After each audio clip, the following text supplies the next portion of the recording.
আল্লাহু আকবার। মনে রাখবেন ওই কবরের ভিতরে যখন আমাকে আপনাকে রেখে আসবে, আল্লাহু আকবার, স্বজনরা রেখে চলে আসতে আসতে 40 কদম আইতে নাইতেই আল্লাহ পাকের ফেরেশতা সওয়াল জবাব করার জন্য কবরে এসে হাজির হয়ে যাবে।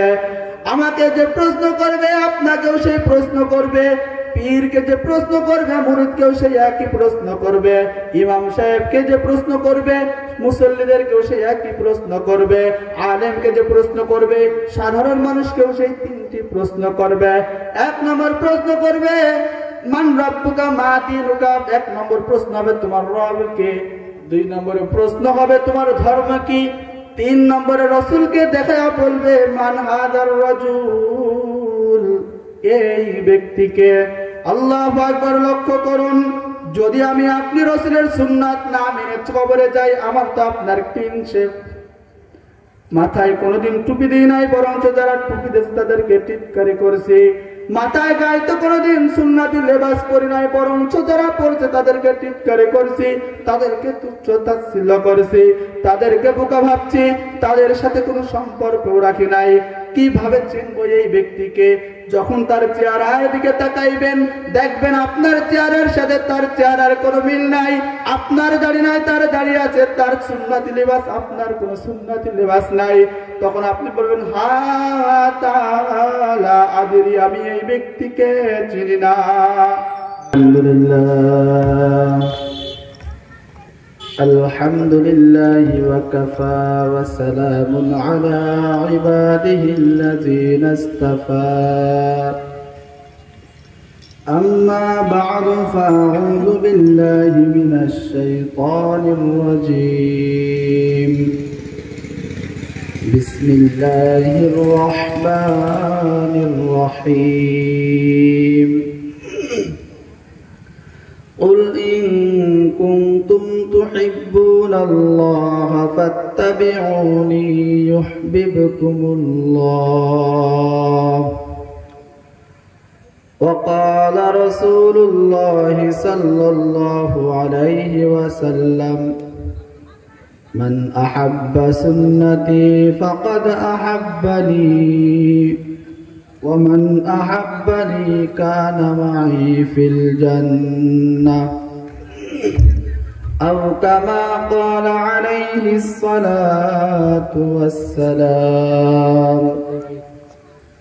صدق الله مولانا العلي العظيم وصدق رسوله النبي الأمي الكريم ونحن على ذلك من الشاهدين والشاكرين والذاكرين والحمد لله رب العالمين.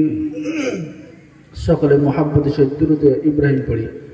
اللهم صل على محمد وعلى آل محمد كما صليت على إبراهيم وعلى آل إبراهيم إنك حميد مجيد. اللهم بارك على محمد وعلى آل محمد كما باركت على إبراهيم وعلى آل إبراهيم إنك حميد مجيد.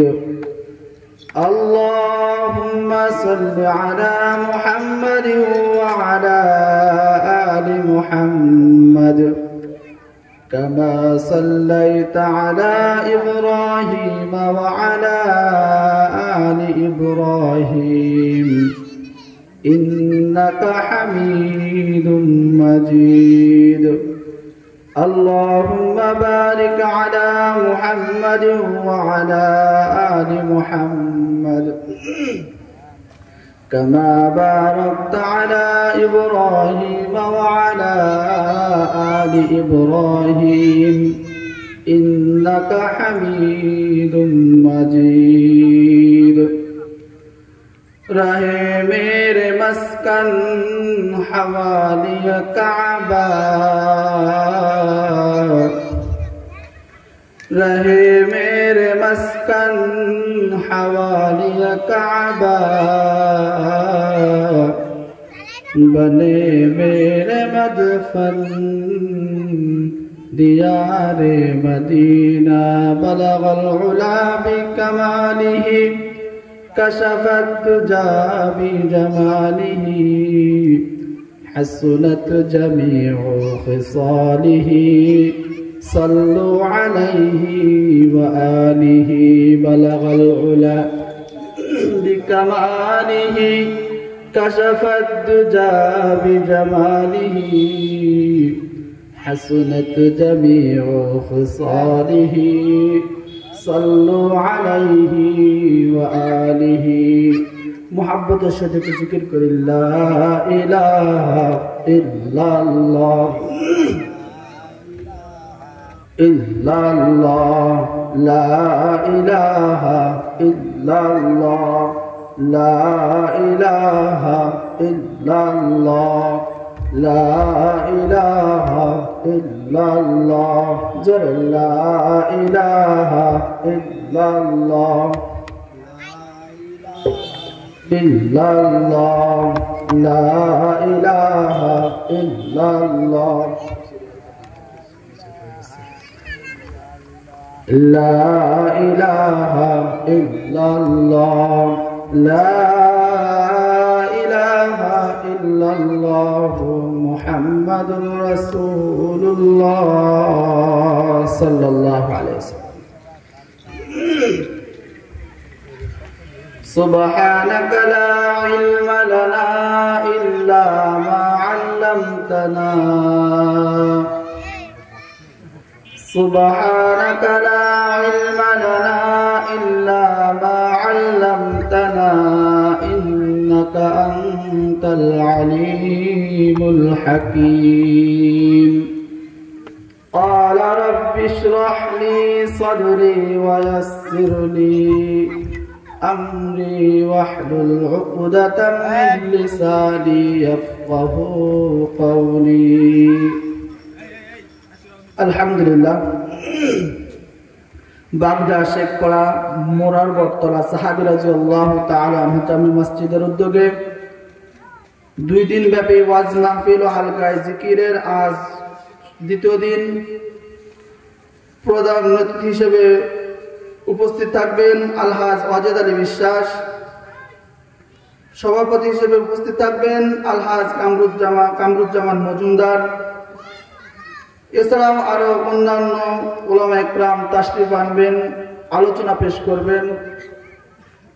স্টেজে উপস্থিত আছেন জাতির শ্রেষ্ঠ সন্তান, মাথার মুকুট, উলামা ইকরাম, তুলাবায়ে আযম। আমার সামনে উপবিষ্ট আছে দিন প্রিয়, ইসলাম প্রিয় মুসল্লিয়ান ইকরাম, পর্দার অন্তরালে উপবিষ্ট আছে আমার সম্মানিত মা ও বোনেরা। আল্লাহ পাক রব্বুল আলামিন আমাকে আপনাকে এমন একটি মহতী জলসা জান্নাতের বাগিচায় বসার তৌফিক দান করছে। সকলে শুকরিয়া আদায় করি আলহামদুলিল্লাহ।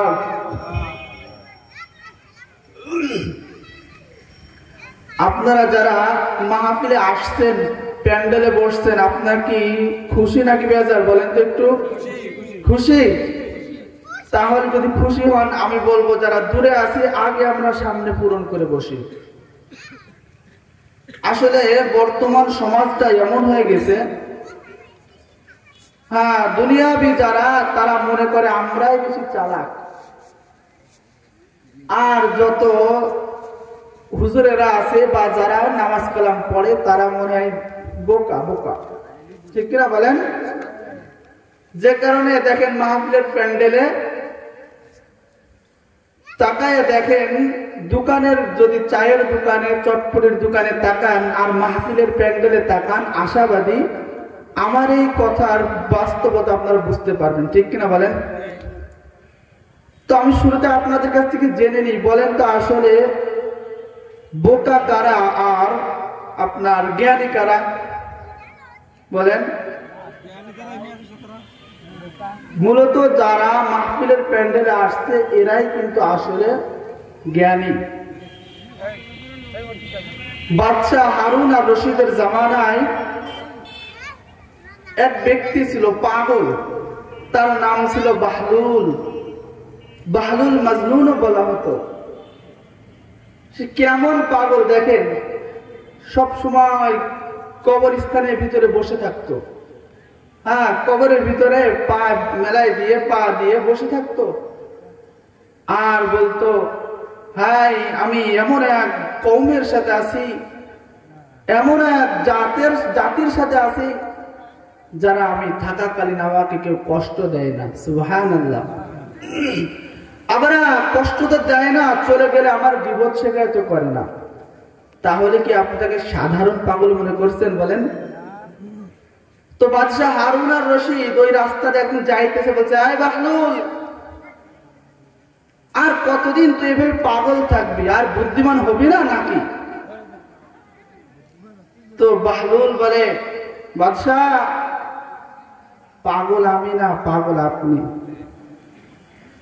এই কথা যখন বলছে তো বাচ্চা হারুন আর রশিদের চোখ লাল হয়ে গেছে। অনেক দিনদার একজন বাচ্চা ছিলেন, চোখ লাল হয়ে গেছে যে আমাকে পাগল বললি? পাগল তো তুই, সর্বদা গুরুস্থানে থাকিস, কবরস্থানে থাকিস, আমি থাকি রাজপ্রাসাদে, আমি পাগল না তুই পাগল। তখন বাহলুল মাজনুন বলে, বাদশা আপনি ওই প্রাসাদে কতদিন থাকতে পারবেন? তো বলে, মারা গেলে তো আমাকে আর প্রাসাদে রাখা হবে না। তা বলছে, মারা যাওয়ার পরে কোথায় রাখবে? গোরস্থানে। তখন বাদশার চোখ সজাগ হয়েছে, বিবেক সজাগ হয়েছে, চোখ দিয়ে টপ টপ টপ টপ করে পানি পড়া আরম্ভ হয়েছে। তখন পাগল বলছে, বাদশাহ যদি আপনার ওই বালাখানায় চিরস্থায়ী থাকতে না পারেন, মারা যাওয়ার পরে যদি গোরস্থানে আসতে হয় আর এই কবরে যদি চিরস্থায়ী ঠিকানা হয়, তাহলে আপনি থাকেন বালাখানায়, আমি থাকি কবরস্থানে। বলেন তো বুদ্ধিমান আমি না আপনি? সুবহানাল্লাহ। তখন বাদশা বলে, হ্যাঁ বাহলুল তুই বুদ্ধিমান।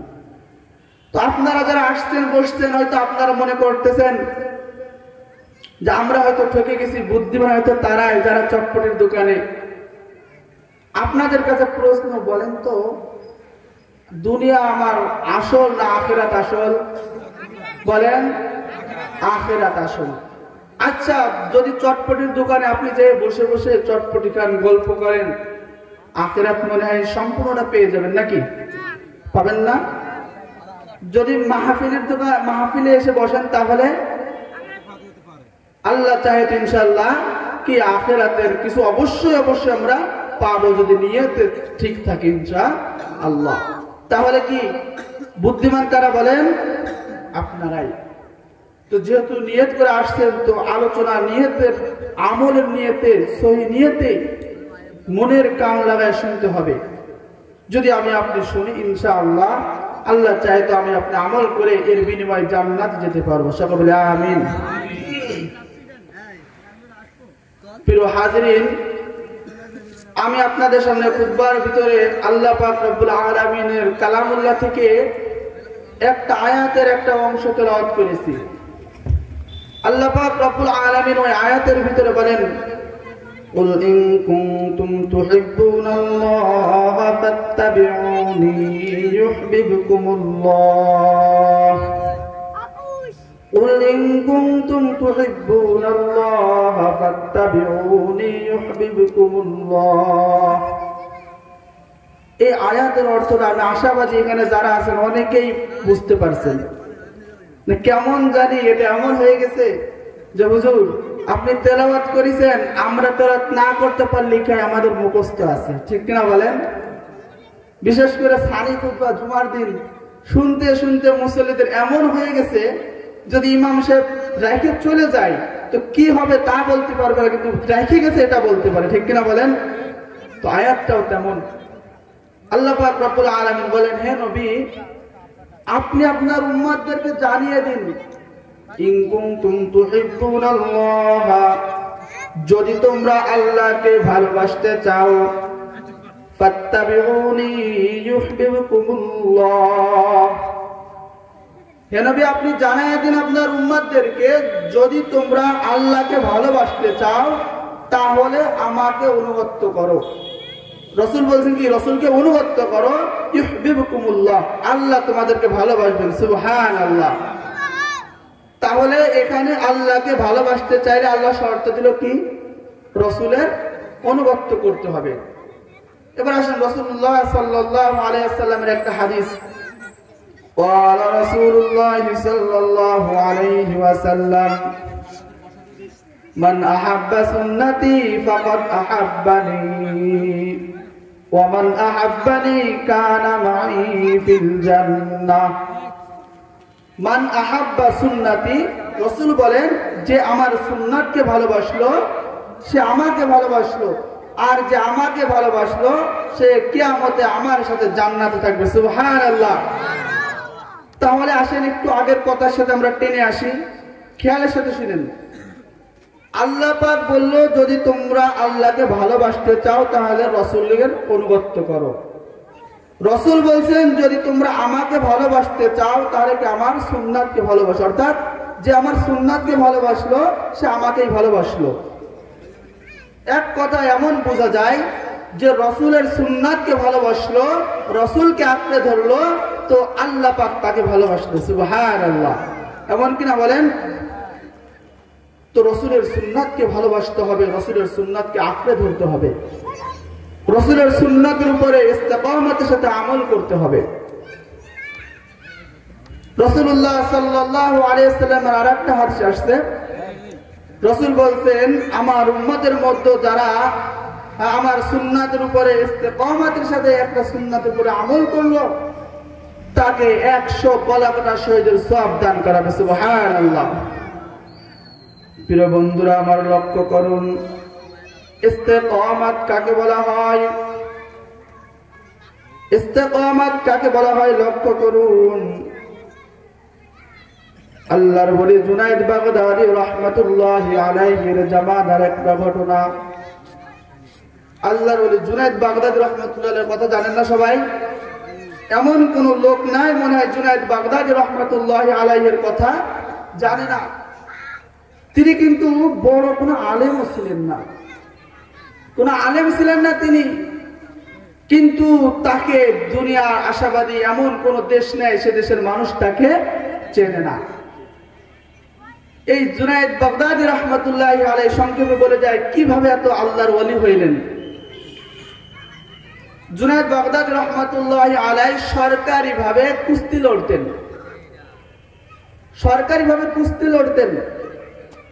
তো একবার বাদশা ঘোষণা করলেন যে এলান করে দাও যে জুনাইদের সাথে কুস্তি লড়ে জিততে পারবে তাকে 1000 দিরহাম দেওয়া হবে, পুরস্কার দেওয়া হবে। তো জায়গায় জায়গায় ঘোষণা হয়ে গেল, মাইকিং হয়ে গেল, দিন তারিখ এবং স্থানও নির্ধারণ হয়ে গেল। কুস্তির দিন যখন আসলো প্যান্ডেল করা হলো, এভাবে কি স্টেজ করা হলো, সম্পূর্ণ বন্দোবস্ত করা হলো।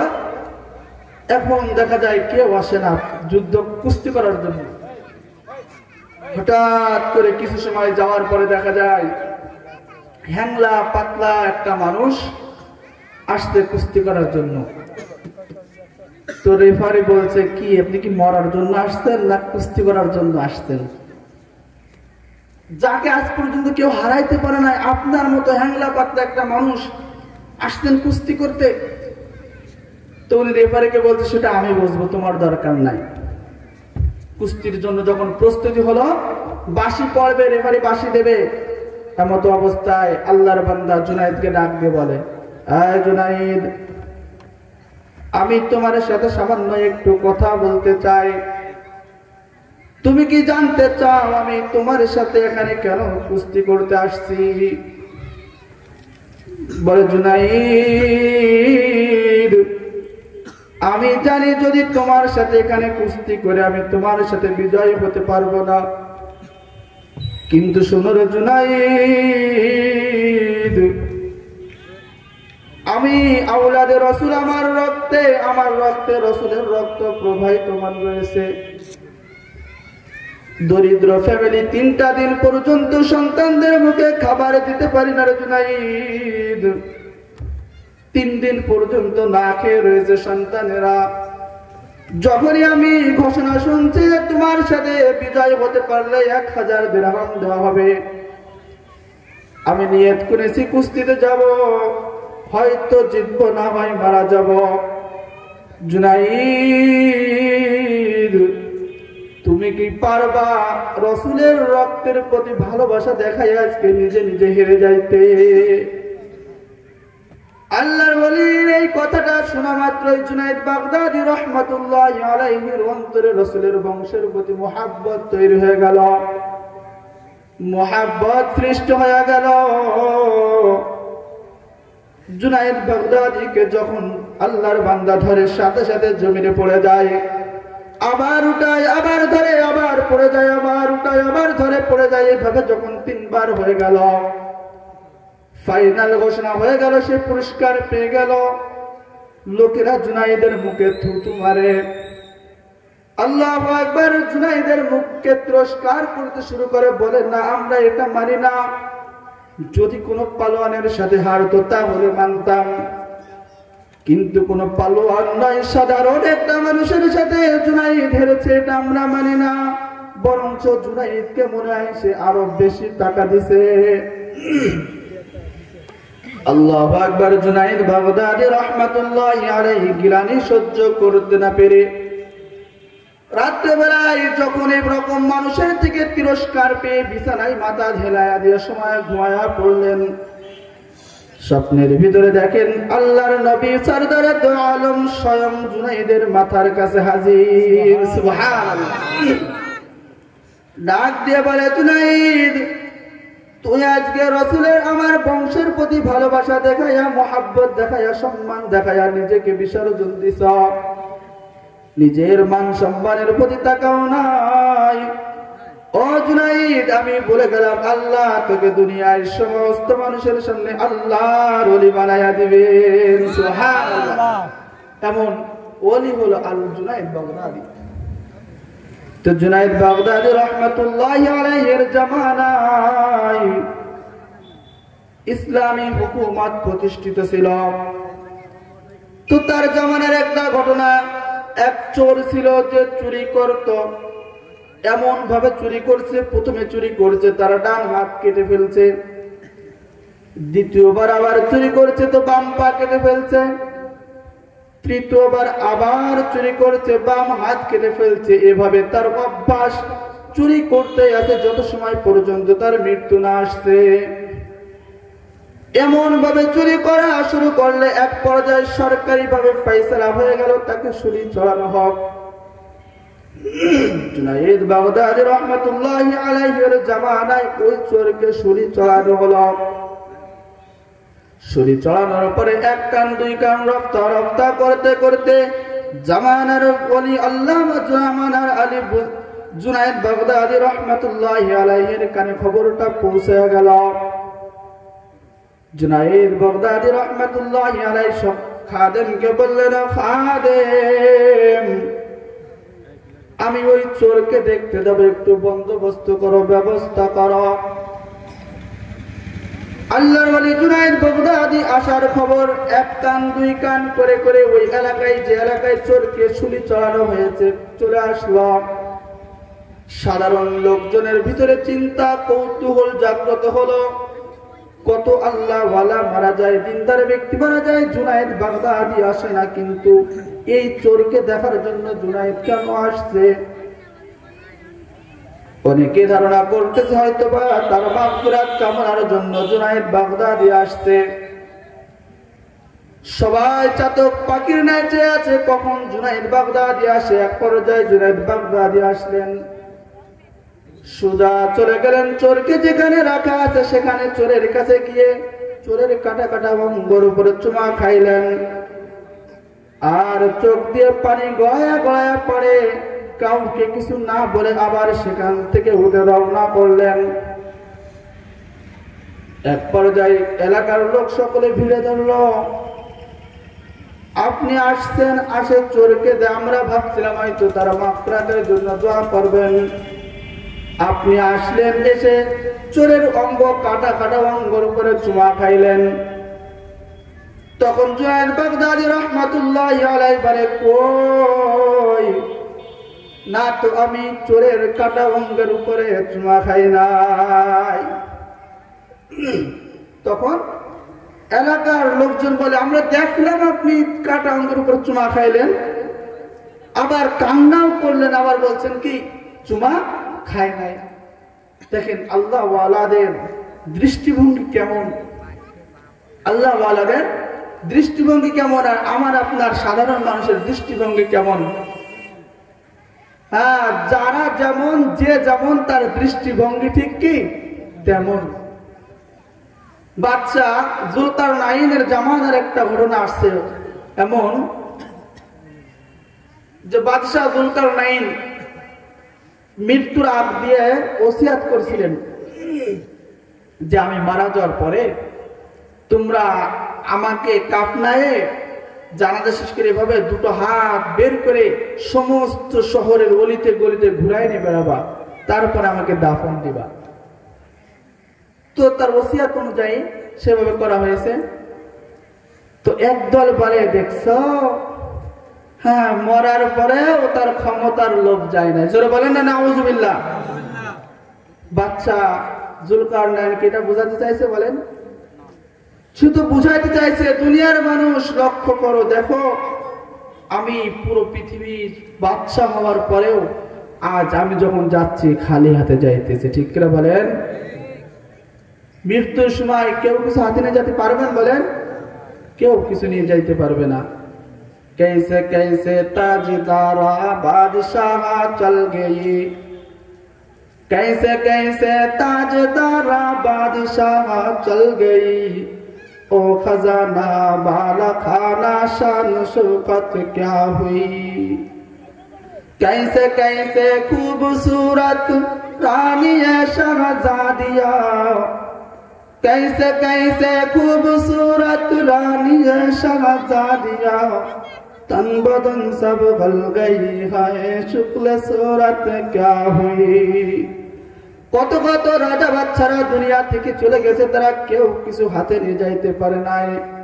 মৃত্যুর সময় খালি হাতে দুনিয়া থেকে বিদায় নিয়ে চলে গেছে। কত কত সুশ্রী রূপসীরা দুনিয়া থেকে বিদায় নিয়ে চলে গেছে। শাহজাদি ওই মাটিতে যাওয়ার পরে তার শরীরকে পোকামাকড়ে খেয়েছে, মাটির সাথে গলে গিয়েছে। তো বাচ্চা জুলকারনাইন বুঝাইতে চাইলেন যে দুনিয়ার মানুষ আমি বাচ্চা হওয়ার পরেও খালি হাতে যাইতেছি। তো যারা দুনিয়ামুখী তারা বলছে কি, দেখো ক্ষমতার লোভ এখনো যায় নাই। তো বুঝাইতে চাইলাম যে যেমন তার দৃষ্টিভঙ্গি তেমন। তো আল্লাহ ওয়ালাদের দৃষ্টিভঙ্গি দেখেন।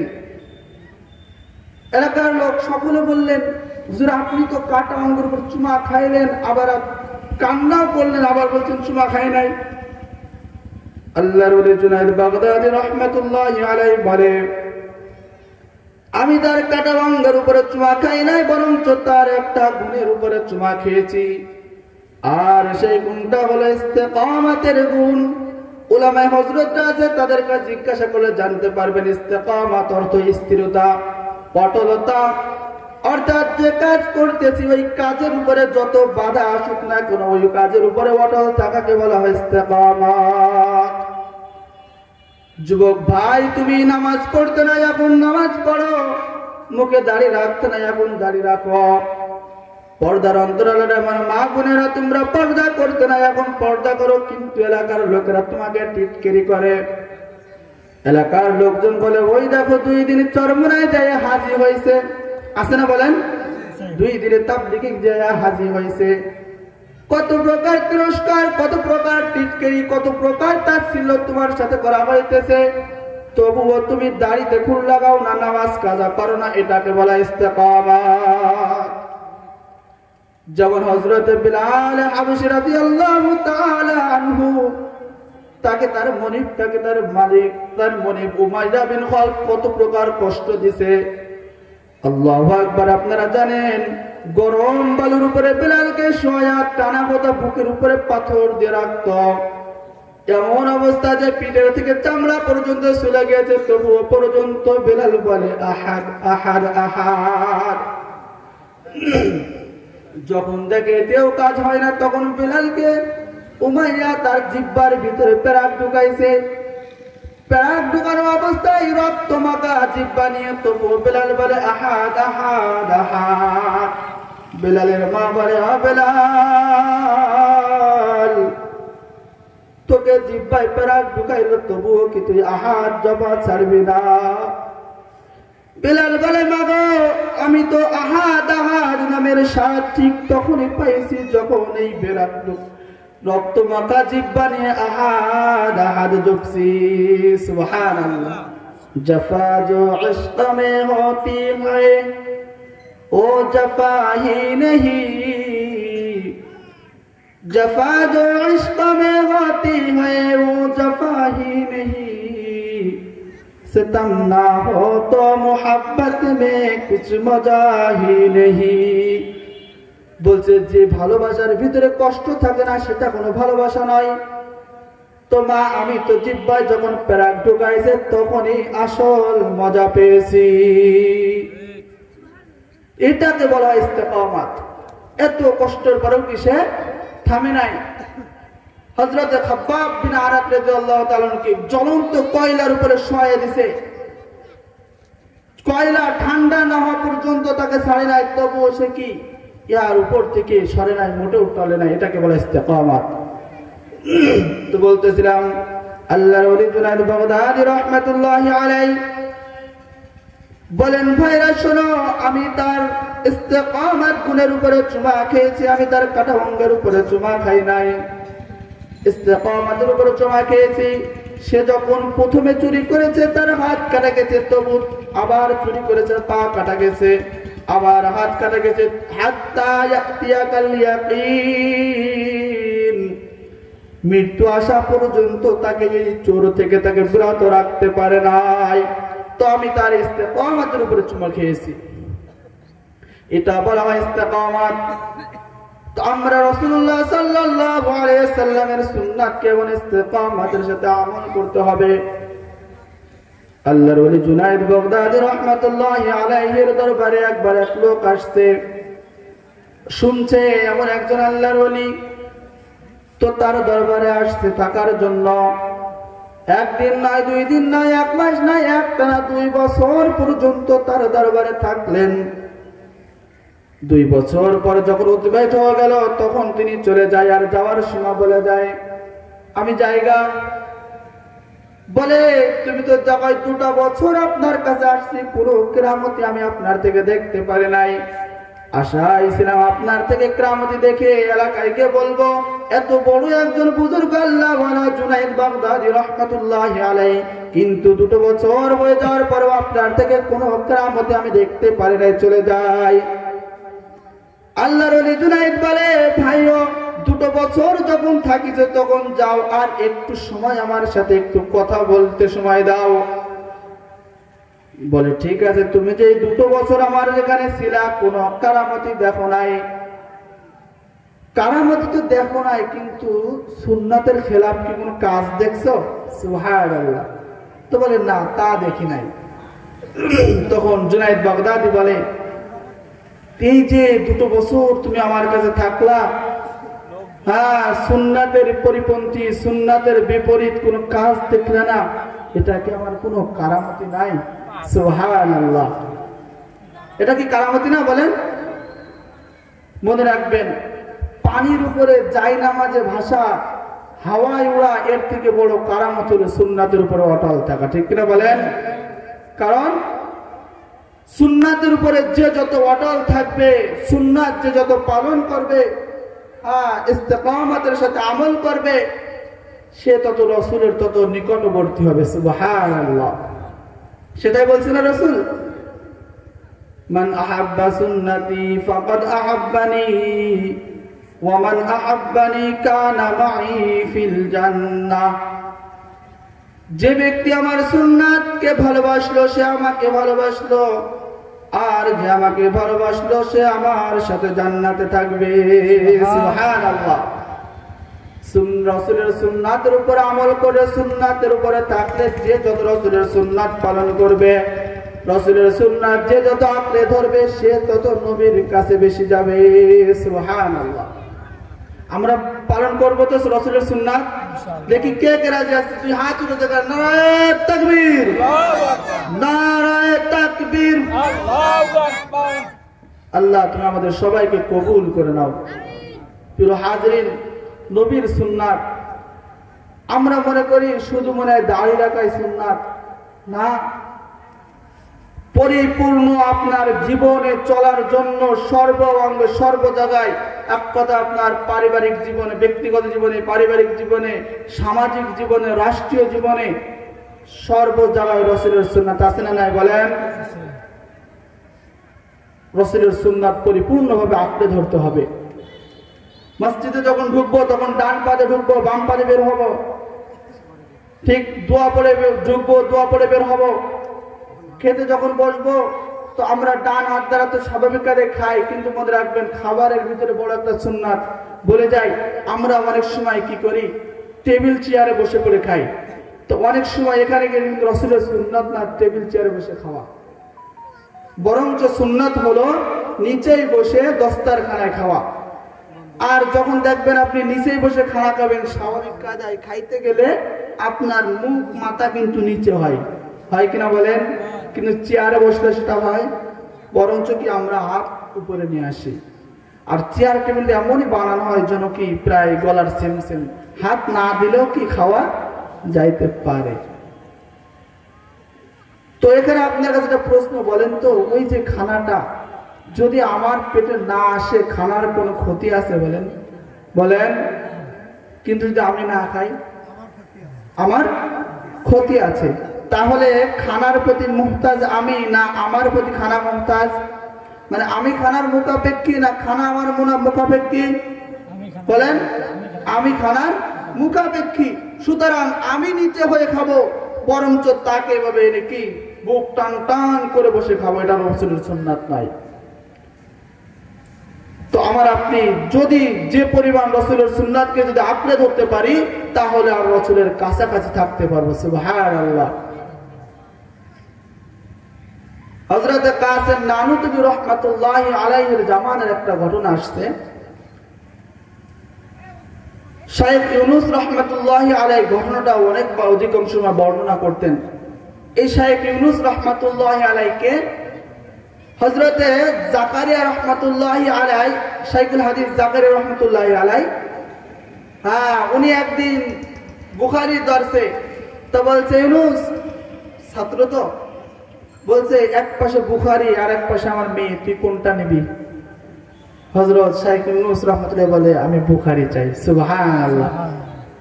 জগদীশ বিখ্যাত একজন বুজুর্গ আল্লাহওয়ালা শাইখ ইউনূস রাহমাতুল্লাহি আলাইহি, ইমাম নববী রাহমাতুল্লাহি আলাইহির মতো সারাটা জীবনে কখনো বিবাহ করেন নাই। বলতেন নাকাহতু বিল বুখারী, নাকাহতু বিল বুখারী। ছাত্ররা যখন জিজ্ঞাসা করতে বলতো, আমার প্রেম ভালোবাসা সম্পূর্ণ বুখারীর সাথে হয়ে গেছে, যদি আমি বিবাহ করি তাহলে বুখারীর হক আদায় হবে না, এই ভয়তে আমি বিবাহ করি না। শাইখ ইউনূস রাহমাতুল্লাহি আলাইহি ঘটনাটা বর্ণনা করতেন। কাসেম নানুতুবি রাহমাতুল্লাহি আলাইহির জামানায় এক আশিক রাসূল স্বপ্নের ভিতরে দেখতেছে, তার কাছে একজন ব্যক্তি এসে বলছে, এই রাসূলকে দেখবানি, অমুক জায়গায় রাসূল আইছে, রাসূলকে দেখবানি। বলছে খুশির সংবাদ হলো রাসূলকে দেখবাই সাথে হযরতে ওমর, আবু বকর, ওসমান, আলী, চার খলিফাকে দেখতে পারবা। সুবহানাল্লাহ। চার সাহাবীকে দেখতে পারবা। আপনাদের মসজিদের নাম হতো সাহাবী রাদিয়াল্লাহু তাআলা জামি মসজিদ নাকি? আলহামদুলিল্লাহ। আল্লাহ পাক এলাকার সকলকে সাহাবীদের মতো কবুল করে নিক, আমিন। আল্লাহ পাক এলাকার সমস্ত মুসলমানকে সাহাবীদের মতদর্শ অনুসরণ করে জিন্দেগি গঠন করার তৌফিক দান করুক, আমিন। স্বপ্নের ভিতরে দেখে, এই অমুক জায়গায় রাসূল আইছে, অমুক জায়গায় তুমি রাসূলকে দেখবানি, যদি দেখতে চাও তাহলে এই পথে যাও। শোনো, যদি তুমি রাসূলকে দেখবা তো দেখবাই সাথে আবু বকর, ওমর, উসমান, আলী রাদিয়াল্লাহু আজমাইনকেও দেখতে পারবা। তখন সাধারণ মানুষ ঘুম থেকে উঠে আশিকে রাসূল দৌড় শুরু করেছে, না জানি চলে যায় কিনা বারা। এমন অবস্থায় দৌড়াইতে দৌড়াইতে পথের মাঝে গিয়ে দেখে একজন আস্তে আস্তে ধীরে ধীরে ডান পাশ দিয়ে হেঁটে হেঁটে যায়। স্বপ্নের ভিতরে বলতেছে, দেখে আর কেউ না, ওটা কাসেম নানুতুবি রাহমাতুল্লাহি আলাইহি। বলে, হযরত রাসূলকে দেখতে যাননি মনে হয়? বলে, হ্যাঁ রাসূলকে দেখতে যাই। কই চলেন আমিও যাই। কাসেম নানুতুবি রাহমাতুল্লাহি আলাইহি আস্তে আস্তে হাঁটতেছেন, সুন্নাত তরিকায় কদম ফেলছেন। সে তো গ্রাম্য মানুষ, সাধারণ মানুষ, আশিকে রাসূল, তার সহ্য হইতেছে না। মনে করতেছে যদি এইভাবে যাই তাহলে রাসূল চলে গেলে দেখতে পারবো না, বরঞ্চ আমার পোষায় না, আমি চোর দেই। তখন ওই ব্যক্তি ঘুমের ভিতরে দৌড় দিচ্ছে, কাসেম নানুতুবিকে ফেলে চলে গেছে। চলে যাওয়ার পরে দেখে একটা জায়গায় রাসূল বসে আছে, পাশে সাহাবীরা বসে আছে, একটা জায়গা মাত্র ফাঁকা আছে। মনে করেন এমন ভাবে ৫-৬টা চেয়ার আছে, উদাহরণস্বরূপ ৬টা চেয়ারে এক জায়গায় রাসূল, ৪জন খলিফা বসে আছে, একটা চেয়ার ফাঁকা। ওই ব্যক্তি যখন গেছে রাসূলের দর্শন হল, রাসূলের সাথে সাক্ষাৎ করার পরে রাসূল বললেন, বসে পড়ো ইসমাঈ, তুমি আমার সাথে বসে পড়ো। গ্রাম্য লোকটি মনে মনে ভাবতেছে, কাসেম আগে আসছি, ফাঁকা জায়গা পাইছি, বসছি। ও কাসেম, তুমি আগে আসলেও না, ফাঁকা জায়গা পাইলাও না, রাসূলের পাশে বসতে পারলা না। মনে মনে কি বলছে? হ্যাঁ, ফাঁকা জায়গা একটা ছিল, আমি আগে চলে আসছি, বসে পড়ছি। কিছু সময় যাওয়ার পরে দেখে কাসেম নানুতুবি ডান পাশ দিয়ে আস্তে আস্তে হেঁটে হেঁটে আসতেছে। তাকে আসা দেখে রাসূল স্বয়ং দাঁড়ায়া গেছে। কাসেম আসতে দেরি বুকে টানায়া কোলের পরে বসায় বলছে, বসো তুমি আমার কোলের পরে। সুবহানাল্লাহ। কি বলেন? চেয়ার নাই, কিন্তু কাসেম সুন্নাত মেনে আসার কারণে রাসূলের কোলের উপরে জায়গা পাইছে। সুবহানাল্লাহ। রাসূল বুঝাইতে চাইলেন, দুনিয়ার মানুষ জামানার দূরত্বের কারণে কখনো রাসূলের থেকে দূরে যায় না, বরঞ্চ রাসূলের থেকে দূরে যায় রাসূলের সুন্নাত না মানার কারণে, রাসূলের সুন্নাত মানার কারণে রাসূলের কাছে যায়। এই জন্য রাসূলের সুন্নাত মেনে আমাকে আপনাকে কবরে যেতে হবে। আল্লাহর বান্দা খেয়াল করে শুনুন, আল্লাহু আকবার। যদি আমি আপনি ওই কবরে রাসূলের সুন্নাত ব্যক্তিতই, রাসূলের দাড়ি আমার আপনার মুখে নাই, জুব্বা আমি আপনি গায়ে দিনা, সুন্নাতি লেবাস করি না, টুপি মাথায় দিই না, এমত অবস্থায় যদি আল্লাহ না করুক, খোদা না খাস্তা আমার আপনার মৃত্যু এসে যায়, আমি আপনি মৃত্যুবরণ করি, আল্লাহু আকবার। মনে রাখবেন, ওই কবরের ভিতরে যখন আমাকে আপনাকে রেখে আসবে, আল্লাহু আকবার, স্বজনরা রেখে চলে আসতে আসতে 40 কদম আইতে নাইতেই আল্লাহ পাকের ফেরেশতা সওয়াল জবাব করার জন্য কবরে এসে হাজির হয়ে যাবে। আমাকে যে প্রশ্ন করবে, আপনাকেও সেই প্রশ্ন করবে, পীরকে যে প্রশ্ন করবে, মুরিদকেও সেই একই প্রশ্ন করবে, ইমাম সাহেবকে যে প্রশ্ন করবে, মুসল্লিদেরকেও সেই একই প্রশ্ন করবে, আলেমকে যে প্রশ্ন করবে, সাধারণ মানুষকেও সেই 3টি প্রশ্ন করবে। 1 নম্বর প্রশ্ন করবে, মান রাব্বুকা মা দীনুকা, 1 নম্বর প্রশ্ন হবে তোমার রব কে। 2 নম্বরে প্রশ্ন হবে তোমার ধর্ম কি। 3 নম্বরে রাসূলকে দেখায়া বলবে, মান হাদার রাজুল, এই ব্যক্তিকে। আল্লাহু আকবার। লক্ষ্য করুন, যদি আমি আপনি রাসূলের সুন্নাত না মেনে কবরে যাই, আমার তো আপনার ক্লিন শেভ, মাথায় কোনোদিন টুপি দিই নাই, বরঞ্চ যারা টুপি দিয়েছে তাদেরকে টিটকারি করেছি। মাথায় গায়ে তো কোনোদিন সুন্নাতি লেবাস পরি নাই, বরঞ্চ যারা পড়ছে তাদেরকে টিটকারি করছি, তাদেরকে তুচ্ছ তাচ্ছিল্য করেছি, তাদেরকে বোকা ভাবছি, তাদের সাথে কোনো সম্পর্কও রাখি নাই। কিভাবে চিনবো এই ব্যক্তিকে? যখন তার চেহারার দিকে তাকাইবেন, দেখবেন আপনার চেহারার সাথে তার চেহারার কোনো মিল নাই, আপনার দাড়ি নাই, তার দাড়ি আছে, তার সুন্নতি লিবাস, আপনার কোনো সুন্নতি লিবাস নাই। তখন আপনি বলবেন, হা তাআলা আদরি, আমি এই ব্যক্তিকে চিনি না। আল্লাহ পাক বলবেন, ও ফেরেশতারা শুনে রাখো, ওই বান্দা মিথ্যে কথা বলছে, তোমরা ওকে জাহান্নামের সাথে কানেকশন করাইয়া দাও, কবরে আযাব শুরু হয়ে যাবে। আল্লাহু আকবার। কবরের আযাব চলতে চলতে কিয়ামত কায়েম হয়ে যাবে। হযরত ইসরাফিল আলাইহিস সালাম বাঁশির ফুৎকার দিবেন, বাঁশির ফুৎকারে সকল মানুষ যখন উঠে যাবে, নবীরা পর্যন্ত নাফসি নাফসি নাফসি বলবে। সকল নবী আদম আলাইহিস সালাম নাফসি নাফসি বলবে, বাবা ইব্রাহিম আলাইহিস সালাম নাফসি নাফসি বলবে, হযরত ঈসা রূহুল্লাহ নাফসি নাফসি বলবে, মুসা কালিমুল্লাহ নাফসি নাফসি বলবে। আর আমার আপনার নবী বলবে উম্মতি উম্মতি। সুবহানাল্লাহ। আমার আপনার দয়ার নবী সেদিন নিজের কথা চিন্তা করবেন না, বরঞ্চ উম্মতের প্রতি টান থাকবে, উম্মতের কথা চিন্তা করবেন না। ফেরেশতা আজরাইল জিবরিল বলে, ওগো আল্লাহ, দুনিয়ার ভিতরে সব জায়গা শুকনা দেখা যায়, একটা জায়গা ভিজা দেখা যায়। কারণ কি? আল্লাহ পাক বলেন, ও ফেরেশতা জিবরিল, ওই জায়গায় আমার হাবিব মুহাম্মাদের কবর রওজা ছিল। ওই রওজার ভিতরে শুয়া শুয়া উম্মতের জন্য কাঁদতে কাঁদতে সমস্ত জমিন ভিজা ফেলছে।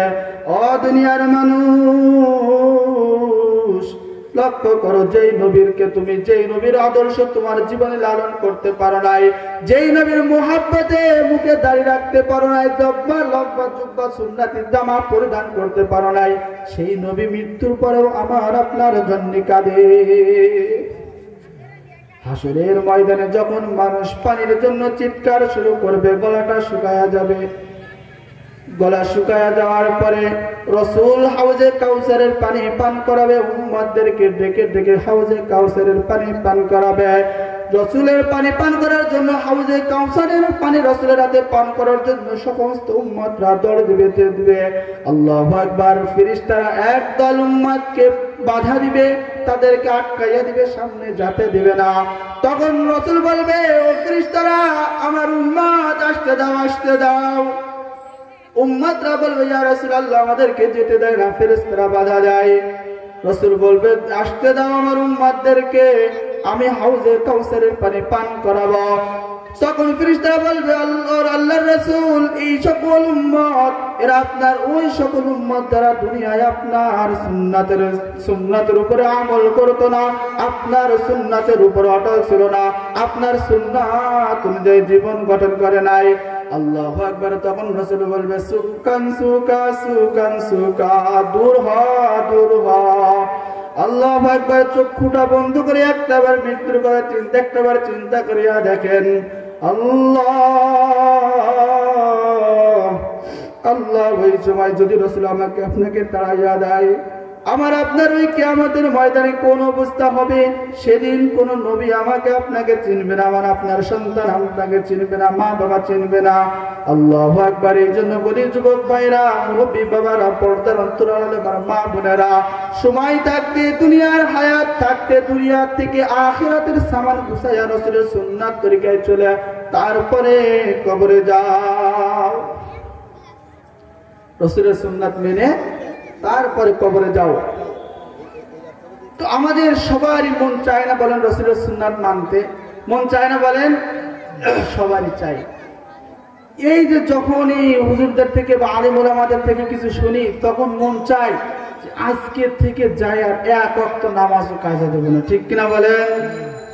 রাসূলের সুন্নাত একটাও ছাড়বো না ইনশাআল্লাহ, এমন নিয়ে থাই কিনা? কিন্তু আমি আপনি ধরে রাখতে পারি না। পারি না কেন? হ্যাঁ, এই জায়গায় সমস্যা। তার কারণ হলো আমার আপনার কলবটা পরিষ্কার নয়।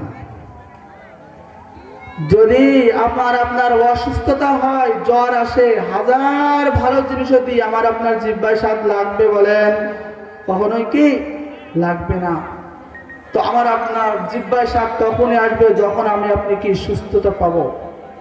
তো আমি আপনি তো রাসূলের সুন্নাত, আল্লাহ পাকের হুকুম, ইবাদত বন্দেগী করে তখনই মজা পাবো যখন আমার আপনার কলবটা পরিষ্কার থাকবে।